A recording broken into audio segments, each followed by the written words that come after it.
Owen Paterson is the Conservative MP for North Shropshire and joins us on the Breakfast Show this morning. Owen, good morning. Hello, Eric. Good morning. Do you not think that people look upon this around the country and just see this as a complete mishmash and a mess?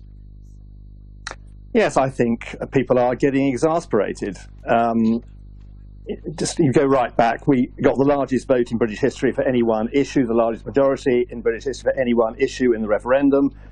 Everyone says, oh yes, well you said leave, you didn't specify how. Well, we specified exactly how in the Conservative manifesto, which I remind you said, as we leave the European Union, we'll no longer be members of the single market or the customs union, and that was helpfully endorsed by the Labour Party. So if you look at the Conservative vote, because we haven't had to rearrange the boundaries of the constituencies, Mrs May actually got, the Conservative Party got the second largest vote since John Major's real landslide way back, far more than Blair ever got.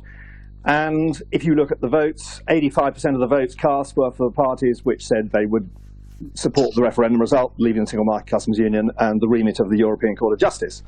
And to rub it even further, about 63% of MPs represent seats that voted to leave. What we have is a constitutional conundrum which has never ever happened before. Every time there's been a big issue which has been put to a referendum, the British people have very helpfully gone along and supported what the establishment wanted. So you go right back, the staying in the European communities it then was, you had the Scottish referendum, the Welsh one, Northern Ireland, and a few years ago we had the AV referendum. For the first time ever, the British people have resoundingly ignored all the amazingly state-funded project fare and all the nonsense of the £9 million funded leaflet stuffed through their envelopes, and have gone against the establishment. And the establishment absolutely hates it. That's the political establishment, it's the legal establishment, it's the business establishment, it's the media establishment. Yeah. Okay. And that's where we are. So that's what we're still struggling with. So I'm sort of, my group of people were caricatured as hard Brexiteers and ideologues and all this nonsense. All we're trying to do is deliver exactly what the people voted for. Yeah, but they didn't. What did they vote for? Because that referendum surely was amazingly simplistic, and it's an impossible definition. Do you want to stay? Eric, do you want to leave? Eric, under what terms? No, but Eric, that's why I went through the whole thing just now.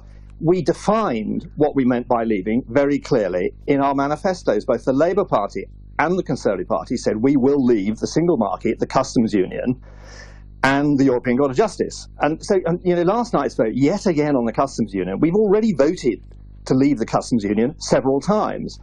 But there are some members of Parliament that just won't let this go. And they are out of tune with the people. We're seeing that. I mean, the deluge of angry emails we're getting. People stop me in the street and say, look, you are going to deliver, aren't you? We voted to leave. It's going to be all right, isn't it? But and people all over the... People must also stop you in the street and say, what are you lot doing? Oh, there are 5 very simple words people use the whole time. Just get on with it. That comes up the whole time. Wherever I am, all around the country, people are exasperated. I totally agree with you. I'm as exasperated as them. We had this huge vote endorsed by the general election results. We made it very clear what we want to do, and the vast majority of people tell us they want to get on with it. Also, what's very significant, I find, it's anecdotal of people coming up to me, so it's statistically insignificant, but a lot of people who voted Remain, a lot of them are saying, well, now I've learnt a lot more about the European Union, I wish I'd voted Leave, and I strongly support what you're doing. Or, and we see this particularly in the farming community, who really want to know where we're going to go and want to know what the new regime is. But a lot of them are saying, just get on with it and tell us where we're going to be. What are the new arrangements going to be? We need to know and to organise our businesses accordingly. And in all fairness, some of those who voted Leave are now saying, I wish we'd known all the facts because then we would have voted Remain. Not according to the polls. The polls show the Leave vote is very steady, and that was endorsed by the local election results. Last year, the last local election results were pretty clear. The Leave vote is absolutely rock solid, actually. People are just exasperated. They're just saying, what are you lot messing on about? And bluntly, the British people are ahead of the politicians on this. Does Theresa May still have your support?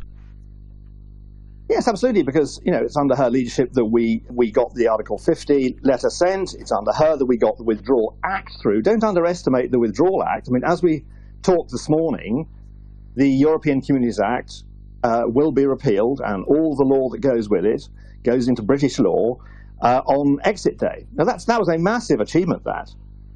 So, yes, we all I want her to do is to deliver what we promised in the manifesto and what she promised in all her various speeches, Mansion House and all the rest of it. Can I give you a quote? You've heard the phrase being hoist by your own petard, haven't you? Yes. Well, this is coming your way because 2 years ago you said, and I quote, "Only a madman would leave the single market." Oh, yes, this sort of picking people's quotes is always being thrown at us. You said it in a conversation with Jim Hawkins on BBC Radio Shropshire 2 years ago. Yeah. And then I go on at a later stage in the conversation. This was taken from a Murnahan interview I did, it's fascinating how the Remainers keep throwing this stuff back. To read it to you entirely, I say, because only a madman would actually leave the market. Correct. They normally stop. I say it's not the EU, which is a political organisation delivering prosperity and buying goods. It's the market. I don't specify the single market. It's the members of the market. And we will carry on trading with the market. Are we really suggesting that the fifth largest economy in the world is not going to come to a satisfactory trading arrangement with the EU? Are we going to be like Sudan and North Korea?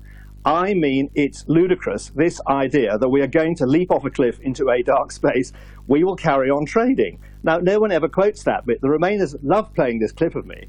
What I'm saying is we will come to a trading arrangement. Where I think we are now is we should be actively preparing and educating people and getting industry wound up to the idea that we trade with very large parts of the world, huge economies like the United States and China, on world trade terms. And that is what we should be preparing to do. What about Vote Leave being fined £61,000 for breaking electoral law? Well, I've talked to people like Matthew Elliott in charge of it, and they're really dismayed. I think we've got to be careful what I say. I'll bet they're dismayed. Yeah, anybody would be dismayed if they got fined. Yeah. Well, they say that there has been the most extraordinary process in this. They've offered to go and give evidence. What they've sent has been ignored, and it's going to court because they're absolutely determined to make their case, and they deny that they've done anything wrong. But I really can't comment on any of the details. I wasn't involved in that. Who would make the better Prime Minister, Jacob Rees-Mogg or Theresa May? It's the usual question. It's a real media question. There is no vacancy at the moment. We have a Prime Minister. She's delivered Article 50. She's delivered the Withdrawal Act. And what we want to do is get on and deliver the rest of the things we promised in the manifesto. Which one would you vote for? They're completely ludicrous to have a leadership contest now. I mean, can you think of anything that would make us look more stupid as a nation? You're managing to rock the boat sufficiently, there might well be one. I'm not, Eric. I'm not rocking the boat at all. I voted consistently with the government. I voted absolutely in line with our manifesto commitments and the speeches the Prime Minister has made. How do you think people would feel hearing last night that there was some move for MPs to knock off 5 days early? Well, I'm pleased to say I've talked to the Chief Whip last night and there is no attempt to move that motion. Although Monday and Tuesdays, there's pretty thin business. It's only a one-line whip. But I think that was not adroit, and I'm pleased to say they're not going to move it, so that won't happen. Do you have full confidence in Theresa May as Prime Minister? Yeah, come on, you've been around this one. To change the Prime Minister at this stage, even to have a lead chance, it would be completely ridiculous. At this very critical moment in our fortunes, it's not very long now until we have the October Council, which is a really crunch moment when we've really got to get the EU to sharpen up and come to an agreement on the trading arrangement. Otherwise, if they don't do that, we've got to go absolutely full bore for World Trade Organization terms, which I'm not frightened of, and there are huge advantages to that. We could work on those with zero tariffs. We have a chance to reduce costs for all our industries, all our consumers, and of course the bonus is we wouldn't have to pay up the $39 billion, which was, I think, rather unwisely given away early on in the negotiations. Tell me what you think of Anna Soubry, who is a Conservative MP, who stood up in the House of Commons yesterday and said it's all very well you lot rocking the boat on your gold-plated pensions and inherited wealth. What about all the job losses that will come? Well, I obviously respect all colleagues in the House and listen carefully. I think Anna stood on a Conservative general election manifesto which said very clearly we're going to leave the single market and the customs union. I think she should remember that.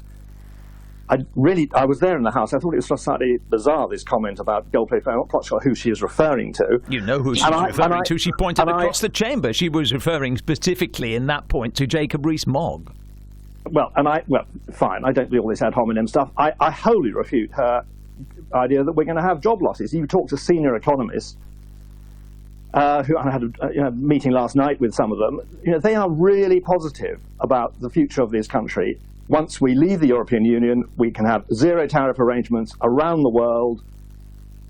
We've seen all the Project Fear predictions comically inaccurate. All the stuff we had, that even if we voted to leave, the economy would collapse, unemployment would rocket. We've now got record levels of employment, record levels of inward investment. All this nonsense has not come about. And you talk to senior economists who've looked at this, they are really positive about our future outside the European Union. Inevitably, as the rest of the world grows so fast, it's completely inevitable.